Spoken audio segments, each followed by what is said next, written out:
Assalaamu calaykum waraxmatullaahi wabarakaatu. Magacaygu waa Bilaal. Waxaan rabaa inaan idiga sheegayo qisadda qaybtii labaad. Qaybtii hore waxay noogu joogtay innagoo ku soo aragnay bicihii midoobaa lafadad, bacahana waxaa iska soo saaray inamadii jaarkee naga soo horjeeday. Waxaan u soo caray dhankii gaadhiga. Waxaan soo koray gaadhigii, waxaa darawalkii igu dhahay ma soo heshay waraaqdii aad raadinaysay. Anigu waxaan ku dhahay maya, waan soo waayay nasiib darro. Laakiinse hadda wixii ka dambeeya wax muhiimada ima lahan waraaqdaasi. Anigu isla waqtiga aad ayaan u naxsanaa. Waxaan ku dhahay darawalkii, waxaan rabaa inaad si dhaqso leh ii geyso gurigaygii. Darawalku waxa uu dhahay ha ka warintaas, hadda ayaan ku qaadayaa, gurigaagana ayaan ku geynayaa. Gaadhigii hadda waxa uu keenay guriga. Anigu isla waqtiga waan degdegayay, gurigana waxaan ka soo galay qaybta jaranjarada. isla waqtigaanu aad ayaan u daalnaa, waana naxsanaa. Markaan soo gaadhay dabaqa ugu dambeeya ayaan waxaan arkay ninkii maalintii oo guriga hor taagan. waqtigaas anigu aad ayaan u naxay, waxaana u soo dhaqaajiyay xagga uu taagnaa. isla markaana waan salaamay, assalaamu calaykum waraxmatullaahi wabarakaatu ayaan ku dhahay. laakiinse salaantii igama radin ama salaantii igama uusan qaadin. waxaan aad u sii naxay. isla markuu xaggayga u soo dhaqaaqay waxa ugu dhahay, waryaa xilimo ayaad ka guuraysaan guriga, intee ayaadna karisateen? anigu isla markaa waxaan dhahay bil, maya 2 bilood ayaan dhahay. laakiinse waxaan ku dhahay annagu waan ka guurinaa maadaama annagu nahay arday waxbarataa, lacagtaasna ma haysano. waxa uu igu dhahay waxaan rabaa inaad ugu guurtaan si ugu dhaqsiyaha badan, maxaa yeelay howlo fara badan ayaan ku qabsanaa goobta. anigu isla markaas waan ka soo dhaqaajiyey, waxaana soo galay qolkii aan degnayn. albaabka ayaan xidhay, isla markaana waxaan u galay qolkii asxaabtii fadhiyeen. asxaabtida ayaa waxay igu dhaheen xageed ku maqnayd xilligan, xageed ku soo daahday wakhtigan, sugnugmaada odhan. markaan soo noqday ayaan wax idii sheegayaa, saaxiib bal wax noo sheeg, maxaad soo aragtay? anigu isla wakhtiga aad ayaan u naxsanaa, waana daalinaa, neefta ayaan tuurayay. waxaan dhahay saaxiib biyo ii keen, koob biya ayaan u baahanahay. axmed ayaa waxa ula soo carray koob biya. koobkii biyaha markaan cabbay ayaa waxaan dhahay saaxiibayaal waan ka guurinaa meeshani ma aha meel wanaagsan. asxaabtada waxay ugu dhaheen maxaa dhacay saaxiib? maalin dhaweed ayaanu soo dignay, lacag fara badan way naga baxday, sideen u guurnaa markaas? maxaad soo aragtay adigu, bal wax noo sheeg. anigu isla markaas waxaan ugu jawaabay waan soo ogaaday wixii maalmahan dhan soo urayey, maxaa yeelay inamada inaga soo horjeeda dadka ayay cunaan. waxaanan ku soo arkay meeshii bacay ku rideen lafadada oo aad u fara badan. anigu isla markaas waxaan bilaabay inaan asxaabtayda uga sheekay wax walba oo soo arkay. asxaabtaydu aad ayay u yaabeen, waxayna dhaheen maxaa waaye sidani? waxaannu soo agdegnay oon jaal la noqonnay dadka cuna. mid ka mid a asxaabtida ayaa wuxuu dhahay anigu hore ayaan u sheegay urtan soo urursa inay tahay meyd. anigu isla markaas waxaan ku dhahay saaxiibiyo waan ka guurinaa meeshan, waana ku qasbannaa inaan ka guurno goobtan, maxaa yeelay ammaankaygu aad uma sugna. saaxiibkay ayaa isla markaas hadlay, waxuu dhahay sidee ayaan uga guuraynaa halkan? maalin dhaweed ayaan nimaadnay, lacag fara badan way nooga baxday. saaxiib yaal fikrad wanaagsan ayaan idii hayaa, ka warrama haddii aan biliiska ku dacwayno. saaxiibkii kale ayaa wuxuu dhahay haa, anigu waan kugu raacsanahay fikraddaas wanaagsan, biliiska ayaana ku dacwaynaynaa intaan ka guur lahayn gurigan. anigu isla markaas waxaan dhahay ma waxaad ku iibsanaysaa naftiina lacag aad u yar? saaxiibka ayaa wuxuu dhahay maya kama guurno halkan, waxaan u sheegaynaa biliiska, askarta ayaana shaqo ka qabanaysa. isla waqtiga albaabka ayaa la garaacay. saaxiibkay ayaa soo furay, waxaana taaganba askari wuxuu dhahay waan ka xumahay, idimaa soo sheegin in halkan imanayo. anigu isla waqtigaas su'aalo fara badan ayaa maskaxdeed ka dhex guuxayay. waxaan isweydiinayay maxaan samaynay oo khalad oon askartu naga soo dooneen? talow maxaan samaynay? anaga isla waqtiga askartu waxay noo kaxeen dhanka saldhigga. markii aan soo gaarnay saldhigga waxaabaan arkay ninkii darawalkaha tagsiga gu qaaday. anigu isla markaas waxaan isweydiiyey maxay tahay waxa meesha ka socda, laakiinse cod dheer kumaan dhihin. waxaaba istaagay ninkii darawalkaha, isla markaana waa uu hadlay. waxa uuna dhahay anagu habeenkii aan ku geynay gurigaaga waxaan ku noqday meeshii qashinka, waxaanan ku arkay lafadad oo baca ku jira. anigu ma qarinayo in adigu dilaa tahay. haa, dilaa ayaa tahay. adiga laguma cafin karo, maxaa yeelay adigu dembiile ayaa tahay, dadka ayaad laysaa. waan soo arkay waxa halkaa ka samaysay. sharciga ayaa lagula tiigsanayaa, mudankaagana maxkamadda ayaa ku marsiinaysaa. anigu isla waqtigaas aad ayaan u naxay, waanan isku dhex yaacay. waxaan fahmi waayey waxa meesha ka socda waxay yihiin. waxaana dhahay maya waad khaldan tahay adigu mudane, maxaa yeelay anigu waxa maanan samaynin. ma laayo, anigu qof wanaagsan ayaan ahay, waxa anigu ma samayn karo. laakiinse askartu waxay u muuqdeen in ayna dhegtooda jalaq ii siinaynba. aniga isla waqtigaa waxaa lai soo kaxeeyey qolka CID-da. waxaan halkaa laigu weydiiyey su'aalo aad u adag. kuwaasoo fara badnaa. waxaana ka mid ahaa su'aalahaas: adigu maxaad dadka u dishay? maxaa kugu sababay inaad dadka layso? xaggeed ka keentay bacahaas? imise qof ayaa falkan kula fuliyey? maxaad ka shaqaysaa? xilime ayaad soo degteen goobtaas? imise ayaad tihiin tiradiinnu? wakhti intee leg ayaad falkan foosha xun ku dhex jirteen?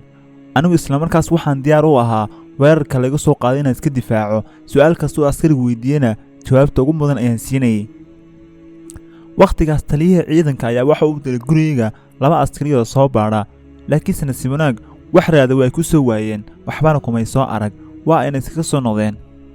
labadii askari ayaa waxay yimaadeen askariga aniga weerarsanayay, waxayna u sheegeen inay waxba ka soo waayeen guriga. askariga ayaa aniga ii yimaaday, waxa uuna dhahay wax dembiya waa idigu waaye, laakiinse waxaad ogaataan in baaritaanku sii socon doonaa. waxaan idiin sheegayaa inuuna kiiskani halkaad ku joogsan doonin, baaritaankuna wuu sii socon doonaa. haddii uu adiga kugu caddaado, sharciga ayaa lagu marsiin doonaa, ciqaabtaadana waad maraysaa. annagu har iyo habeen waxaan u taaganahay ilaalinta shacabka. anigu isla markaas waxaan dhahay, aniga ayaa garanaya qofka waxaa sameeyey. inamada jaarka ee naga soo horjeeda ayaa bani'aadamka qasha, kuwaas ayaana saas sameeyey. askari waa uu qoslay, waxa uuna dhahay, ma dhici karto inay sidaas sameeyaan, maxaa yeelay asxaabtaas waa kuwa aad u wanaagsan. dadka faqiiriinta ayay caawiyaan, cunto iyo waxay ku noolaadaan ayay u soo ururiyaan. annagoona caddeymo buuxa haysanina dadkaas iskama eedayn karno. anigii asxaabtaydu aad ayaan ula tacajibnay arrinta uu sheegaya askarigu iyo jawaabta uu ka bixinayo. askarigii ayaa hadalkiisa sii watay, waxa uuna dhahay, si kastaba ha haatee cid kasta oo waxaa samaysay maxkamadda ayaa la soo taajin doonaa, sharcigiisana waa la marin doonaa. intaas kadib annaga askartu waa ayna soo fasaxeen, waxaana u noqonnay guriga aan degganayn.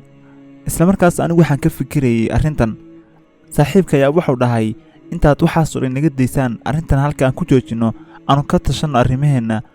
anigu markaas waxaan ku dhahay, saaxiibayaal, anigu shalay idilmaan joogin, maxaad ku tashateen? maxaad isku waafaqdeen? hadduu fikir wanaagsan yahay bal la wadaaga si aan iskugu raacno fikirkaas.